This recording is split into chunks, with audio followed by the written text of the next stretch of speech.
কাতারে বাংলাদেশি অধ্যুষিত industrial area 44-এ যাত্রা শুরু করল মারহাবা সুক। কর্মসংস্থান সৃষ্টি ও দেশকে ইতিবাচকভাবে প্রবাসে প্রতিনিধিত্ব করার পাশাপাশি প্রবাসী বাংলাদেশিরা ক্রমাগত অবদান রাখছেন। এরই ধারাবাহিকতা রক্ষা করে কাতারে বাংলাদেশি অধ্যুষিত ইন্ডাস্ট্রিয়াল এরিয়া 44-এ গতকাল শুক্রবার এক অনুষ্ঠানে ফিতা কেটে উদ্বোধন করেন অনুষ্ঠানের প্রধান অতিথি কাতারি স্পন্সর আবদুল্লাহ নাসির আল হাজারি। প্রতিষ্ঠানে শতাধিকারী ইমরান মজুমদার, মোজাহিদ হোসেন, কামাল নাজির, আব্দুল কুদ্দুস সহ এ সময় আরও উপস্থিত ছিলেন আবুল কালাম, হালিম, মনির, হানিফ সহ আরও অসংখ্য প্রবাসী। মারহাবা সুকে উন্নতমানের শাকসবজি, মাছ, মাংস ও গার্মেন্টস আইটেম পাওয়া যাবে। এখানে কিছু কাজের ব্যবস্থা হবে এবং আমাদের বাংলাদেশের বেকারত্ব যে লোকগুলা আছে তাদের অনেক উপকার হবে। আর এই অবস্থায় বর্তমানে কাতারের পরিস্থিতি খুব খারাপ, আর এই মার্কেটটা উৎপাদন করার উপলক্ষে আমাদের বাংলাদেশের কিছু উন্নত হবে এবং শ্রমিক ভাইদের কাজের ব্যবস্থা হবে।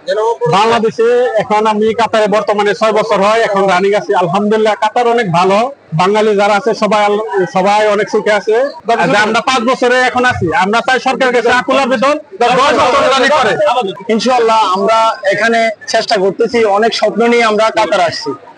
এই কাতারে আমরা ছোট ছোট তিন করে আমাদের মা বাপ সংসার ফ্যামিলি চালার জন্য আমরা এখানে কর্মসংস্থান খুঁজতেছি। এখানে আমাদের বড় ভাই কুদ্দুস ভাই, মোজাহিদ ভাই এদের সহযোগিতা আমরা একটা দোকান নিয়েছি। আমরা এই দোকান থেকে ইনশাআল্লাহ আমরা প্রত্যাশা 10,000, 20,000, 30,000 টাকা আমাদের দেশে রেমিটেন্সে আমরা আরো বৃদ্ধি করার জন্য আমরা চেষ্টা করতেছি। কাতারের পরে আমাদের যে একটা ক্রাইসিস ছিল, আলহামদুলিল্লাহ আমরা সেটা কাটিয়ে ওঠার চেষ্টা করছি। অচিরেই সেটা ঘুচে যাবে। আমাদের দেশের যারা শ্রমিকরা এখানে আছেন তাদের যে শ্রম, তাদের এই পরিশ্রমের মাধ্যমে এই দেশটা এত উন্নত জায়গায় চলে আসছে। ইনশাআল্লাহ আমরা যে অবস্থানে আছি সেই অবস্থান থেকে আবার ফিরে দাঁড়াবো। উদ্বোধন শেষে দেশ, জাতি ও মুসলিম উম্মাহের সুখ, শান্তি ও সমৃদ্ধি কামনা করে বিশেষ মোনাজাত করা হয়। প্রতিষ্ঠানের পক্ষ থেকে অভিবাসীদের মাঝে খাবার বিতরণ করা হয়।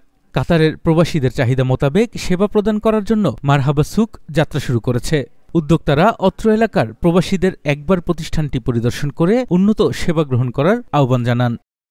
والله يعني هنا يعني الجالية البنغلاديشية يعني من أكبر الجاليات هنا في الدوحة ومعظم دول الخليج أيضا، وتتميز يعني العمالة البنغلاديشية والجالية البنغلاديشية بتعدد يعني المهام والوظائف التي يشتغلون فيها من مختلف المجالات يعني.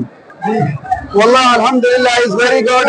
एंड ये अब्दुल कुद्दूस भाई है और मुझको 10 सालों से जानते हैं। इसके बहुत सारे बिजनेसेस है यहाँ पे, रियल एस्टेट के है और लिमोजिन भी कंपनी हमारे कफील के साथ खोला हुआ अल्हम्दुलिल्लाह। और ये इनके अजमान में भी बिजनेस है, तो अल्हम्दुलिल्लाह ये बहुत ही बड़े बिजनेसमैन अब्दुल कुद्दूस भाई है और इसने आज हम लोगों ने इफ्तिताह किया है।